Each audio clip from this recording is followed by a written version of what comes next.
我国的门神都是怎么来的呢？又蕴含了怎样的文化呢？在我国春节的习俗当中有这么一项，那就是在每年的岁末除夕，大家都会在自己的家门口贴上门神画，以求在新的一年中能够避凶驱邪，安居乐业。直到现在，这一习俗仍然存在。那么这一风俗到底是怎么来的呢？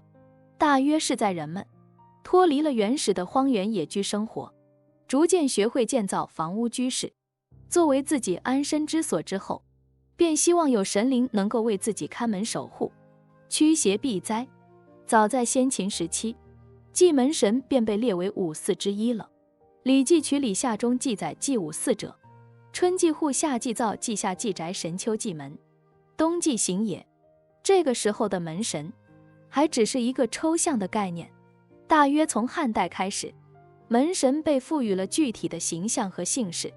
在当时，最著名的两位门神是神书和玉律。神书、玉律乃是古代神话传说中杜朔之山上主月领万鬼的两位神灵，性能持鬼治鬼。除了神书、玉律这两位出自人们想象的门神之外，被尊为门神者大多是历史上的将军力士，威武勇猛之人。《汉书·景13王传》曾记载，汉景帝之曾孙，广川王刘区的殿门前有古勇士程庆画。这里说的程庆就是程京，他是春秋时期齐景公的勇士。这是我们现在所见到的以勇士为门神的最早记载。在经典的门神画上，我们也可以经常看到身披金甲、高大魁梧的武士形象。这种将军勇士型的门神形象，最著名的就是秦叔宝和尉迟敬德了。这两位是唐初帮助李世民平定天下夺得第一位的两员大将。相传唐太宗李世民有一次身体不舒服，晚上他感觉到寝宫之外有鬼魅呼号、抛砖弄瓦之声，这秦叔宝和尉迟敬德就自请在皇帝的寝门外戎装警卫。太宗十分感谢这两人，看二人夜宿无眠太过辛苦，于是命画工图二人之形象全装，手执玉斧腰带，边练弓箭，怒发亦如平时悬于宫外左右门。邪祟已息，后世沿袭，遂永为门神。这个传说后来被明代吴承恩写进他的著名小说《西游记》第10回二将军宫门镇鬼之中。从此这二人的门神形象便流传了下来。此外，还有一位在民间广为流传的人物也成了门神形象，那就是钟馗了。据说有一次唐玄宗病重，梦见一个大鬼捉住一个小鬼，挖其眼睛而食指。他自称名钟馗，生前乃无举不竭之事，死后决心为玄宗除尽天下妖孽。